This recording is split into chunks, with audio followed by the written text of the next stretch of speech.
O título da mensagem é O Conhecimento de Deus como Pilar Central da Vida Eterna. Eu vou desmembrar esse, às vezes não fica muito complicado às vezes, mas é algo bem simples, é uma palavra bem simples mesmo.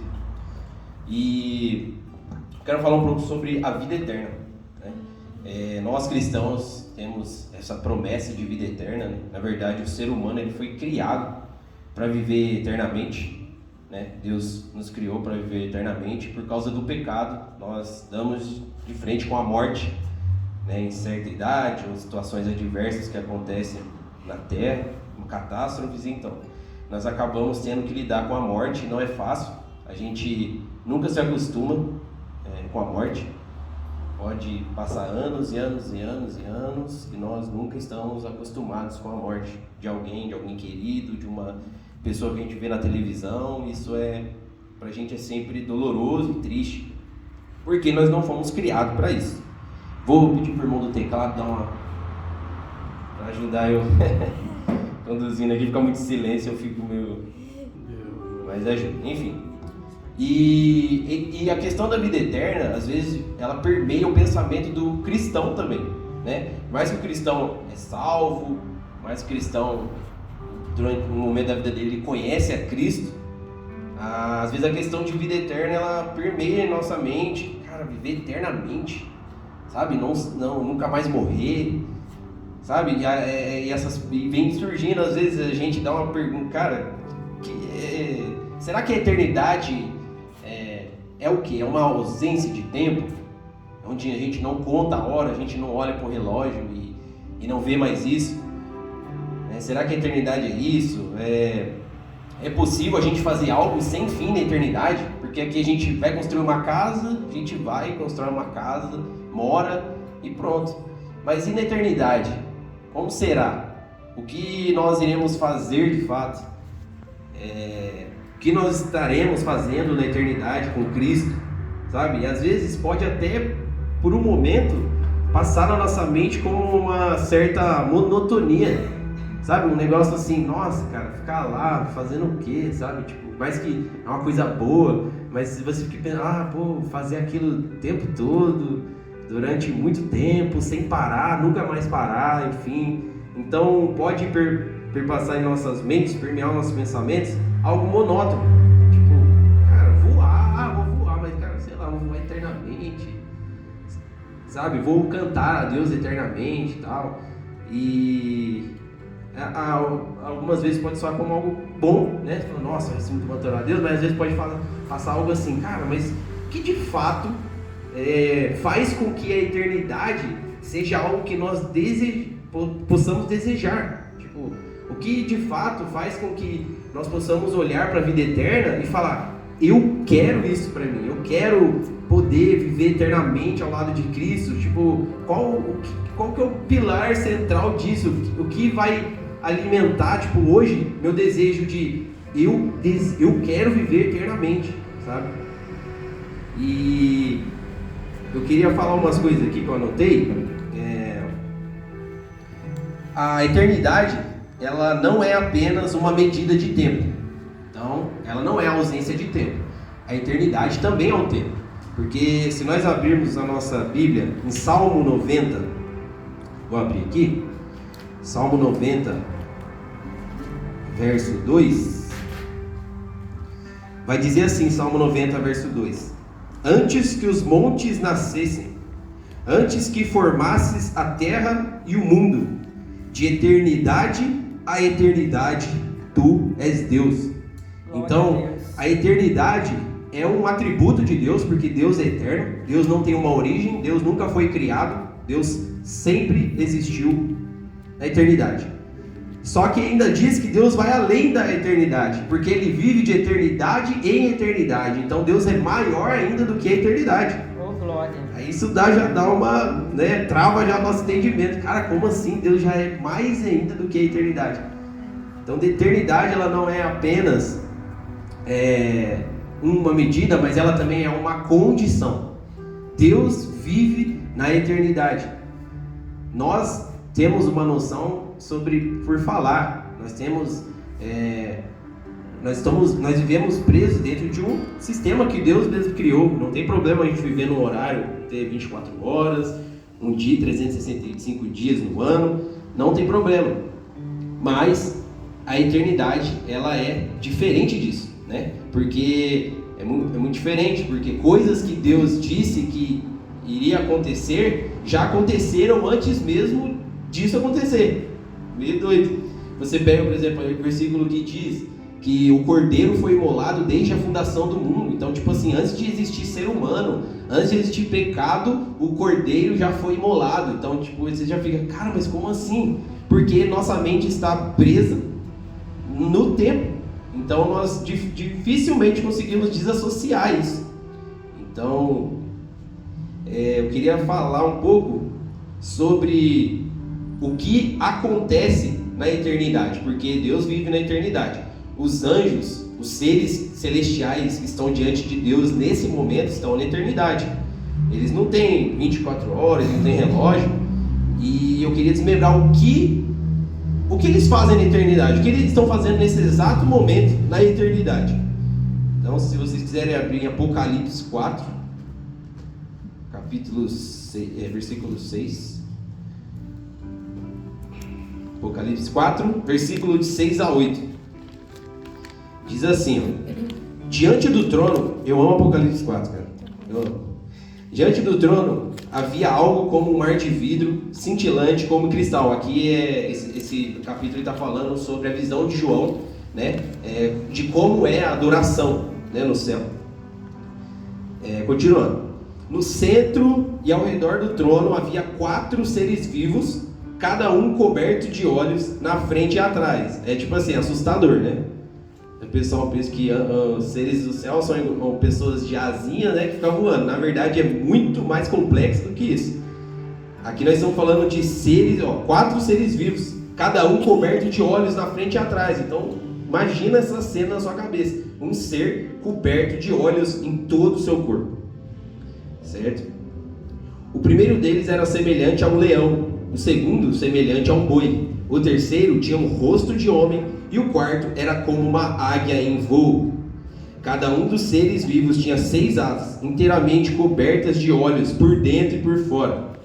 Dia e noite repetem sem parar: Santo, Santo, Santo é o Senhor Deus, o Todo-Poderoso, que era, que é e que há de vir. Então, o que a gente vê nesse...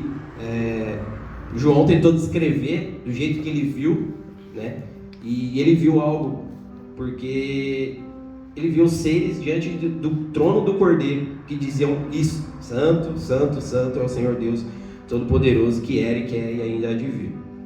Só que eu não consigo acreditar que esses seres têm uma partitura que eles colocam lá e ficam lendo, sabe? Aquele negócio que, vamos combinar assim, você faz isso e aí a gente segue aqui a adoração no céu.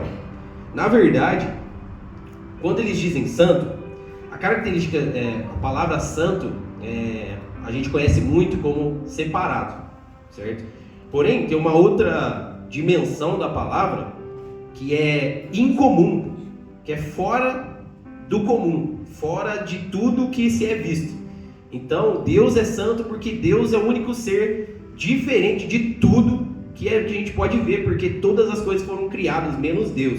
Então Deus, Cristo Jesus, sentado no trono, é totalmente diferente de tudo que alguém, qualquer ser criado possa ver, possa conhecer, possa entender. Glória a Deus. Então, diante de Cristo, eles estão dizendo santo. Por que eles estão toda hora repetindo santo, santo, santo? Porque eu creio que à medida com que eles dizem santo, eles conhecem cada vez mais o Cordeiro. Eles conhecem cada vez mais uma faceta do Cordeiro, algo novo sobre Cristo, porque Deus é eterno. Então uma vida é muito pequena para se conhecer Deus, então eles estão desde a eternidade conhecendo a Cristo cada vez mais. Então cada hora que eles descobrem algo novo de Deus, eles dizem santo, santo, santo. Então eles vão dizendo: você é inigualável, você é incomum, não há ninguém semelhante a você. E eles não se cansam. Sabe, eu fico muito empolgado quando eu leio isso, porque eu falo o que eles veem, sabe? Nós temos nós não temos ainda não estamos ainda na situação, na condição de poder ver Cristo palpavelmente. Muitas pessoas têm visões de Cristo, aparições, enfim, experiências, sentimentos e tal, mas assim, nós ainda não podemos ver o Cordeiro de fato, só se ele quiser aparecer em algum lugar, enfim, mas nós ainda não vemos. Então, para nós fica um pouco no ar isso, tipo, cara, como será? A Bíblia descreve algumas coisas em Apocalipse 2, se eu não me engano, falando sobre como Jesus pés de bronze, rosto brilhando mais que a luz do sol. Então a gente já fica meio fascinado, tipo, cara, como ele sabe? Então isso já nos atrai bastante, mas imagina 4 seres que estão diante do trono, sabe? Vendo isso pela eternidade, eles não conseguem ficar calados, eles não conseguem ficar estáticos, eles não conseguem simplesmente cansar disso, sabe? Então, isso já dá pra gente ter uma noção o que nós faremos na eternidade, né? Agora eu queria que vocês abram em Apocalipse 19. Apocalipse 19, cara, eu amo Apocalipse. Eu gosto muito de Apocalipse porque, cara, você vê João assim com todos os seus esforços tentando traduzir aquilo que ele está vendo e assim, graças a Deus isso veio até nós, então é um motivo de muita alegria a gente ter a palavra de Deus em nossas mãos. Enfim, Apocalipse 19, 1 e 2 diz assim, ó: Depois disso, ouvi algo semelhante ao som de uma grande multidão clamando: Aleluia! Salvação, glória e poder pertencem a nosso Deus. Seus julgamentos são verdadeiros e justos. Ele castigou a grande prostituta que corrompia a terra com sua imoralidade e vingou o assassinato de seus servos. Sabe, é como se fosse, um cântico, né? É um clamor, mas ele é de fato um cântico isso aqui, porque se torna poético. Porque nós vemos aqui uma grande multidão, são os santos dizendo isso, sabe? E então, por que eles dizem isso? Salvação, glória e poder pertencem ao nosso Deus. De algum modo, eles tiveram que conhecer isso, sabe? Eles tiveram que ter essa informação: salvação, glória e poder, seus julgamentos são verdadeiros e justos, sabe? Então, como eu sei que Cristo é tudo isso? Como nós iremos para a eternidade, sabe? Como a gente constrói isso? Como nós chegamos à eternidade conscientes de quem é um cordeiro, sabendo de seus atributos, sabendo de quem ele é? E a resposta daquilo que nós iremos fazer na eternidade, que na verdade não só o que nós iremos fazer na eternidade, mas na verdade nós, a partir do momento que nós somos salvos por Cristo, a coisa que nós começamos a fazer, nós começamos a viver já de forma, entre aspas, eterna, é o direito de conhecer a Deus. Então, o conhecimento de Deus, ele é um pilar da vida eterna, porque como nós iremos passar a vida eterna com algo que cada vez mais nos instiga a querer mais? Então, conhecer a Deus é isso. Conhecer a Deus, nós estaremos fazendo outras atividades no céu. A Bíblia diz que Cristo virá à terra, dará tronos, terá trabalho, né? Então, nesse período, mas a coisa mais importante, a coisa que, cara, nós estaremos conhecendo de fato quem Deus é. Glória a Deus. E isso Aleluia. É maravilhoso, sabe? Porque existe um anseio dentro de nós, né? Eclesiastes 3:10 vai dizer isso, se não me engano, 3:10, 3:11, vai dizer que Deus colocou um anseio pela eternidade no coração do homem. Então, se Deus colocou esse anseio pela eternidade, Deus não é malvado. Deus não é, Deus sacaneou com o ser humano, colocou isso aí. Não, Ele colocou isso no ser humano para que o ser humano o busque. Porque Deus é a única fonte eterna de prazer que o ser humano pode experimentar. Então, Deus é a única coisa mais importante para nós, onde nós possamos construir a nossa vida ao redor da presença de Deus. Porque de fato, quanto mais nós conhecemos a Deus, mais nós nos tornamos parecidos com Ele. Existe uma frase que diz: o propósito do ser humano é conhecer a Deus e se tornar como Ele. Então, nisso, nós podemos ver que conhecer a Deus é muito mais do que eu pego minha Bíblia e leio. Eu faço um curso de teologia, então eu conheço Deus. Não, O conhecimento é muito mais do que ler sobre, do que ter informações sobre. Porque vocês podem, hoje acompanhando nos jornais, muitas coisas, sei lá, candidato aí à política. Você pode estar, sabe, tendo informações, mas você não conhece ele porque você não tem relacionamento. E o relacionamento é fundamental para que nós possamos conhecer uma pessoa, ainda mais Deus. Então, muitas pessoas que estão aqui, eu conheço em certa medida, né? Mas de fato, se eu vou falar quem aqui você conhece, eu vou falar minha família, porque eu passei a maior parte dos anos com eles. Então eu conheço eles de fato. Eu sei o que irrita, eu sei o que deixa eles felizes, eu sei o que faz com que eles fiquem preocupados, eu sei o que eles gostam de comer. Então, de fato, o primeiro motivo então da gente conhecer, o jeito de a gente conhecer a Deus é tendo um relacionamento com Ele. E nós só podemos ter um relacionamento com Deus se Deus nos salvou, certo? Se Deus nos salvou, nós podemos ter, porque o ímpio, a pessoa não cristã, ele não conhece e não deseja conhecer a Deus. Mesmo ele tendo a necessidade de Deus dentro dele, ele tateia como se fosse alguém no escuro, tateando alguma coisa, mas ele não quer e não sabe que é Deus que ele procura. Nós salvos somos as pessoas que Deus escolheu para estarmos diante dele, para conhecê-lo. Glória a Deus. Então, o primeiro motivo do qual a gente precisa conhecer a Deus não é porque só nós fomos salvos, não, mas porque desde o princípio Deus criou o ser humano, Deus desejou se revelar ao ser humano.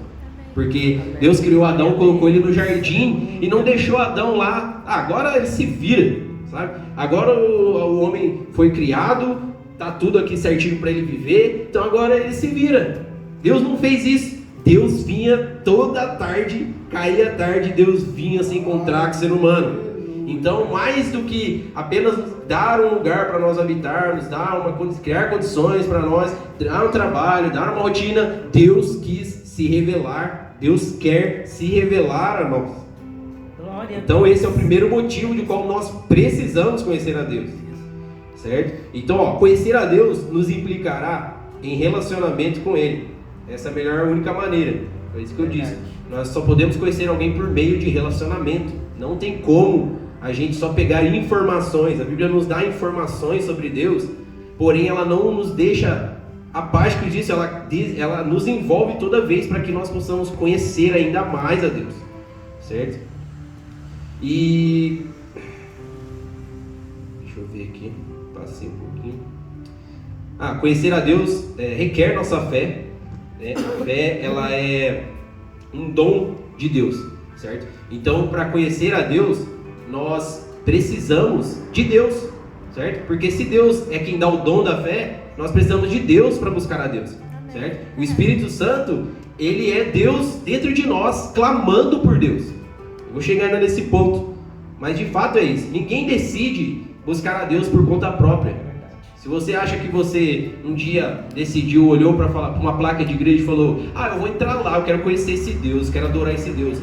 Não foi você, sinto muito. Foi o Espírito de Deus te trazendo. Oh, glória. E de outras formas, talvez você estava numa situação difícil e aí você falou: cara, só Deus pode me ajudar. Não foi você, foi o Espírito Santo clamando dentro de você, falando: eu vou te salvar, sabe? Então, esse poder de Deus é maravilhoso, porque não depende da nossa força do braço, sabe? Israel é o povo que tentou. Deus escolheu o povo de Israel para que ele pudesse seguir os seus preceitos, para que pudesse ser um povo exemplar na terra.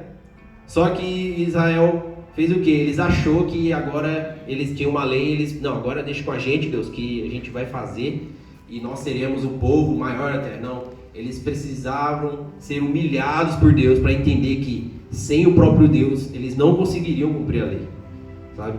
Então essa é a grande verdade. Deixa eu tomar uma aguinha aqui que eu tô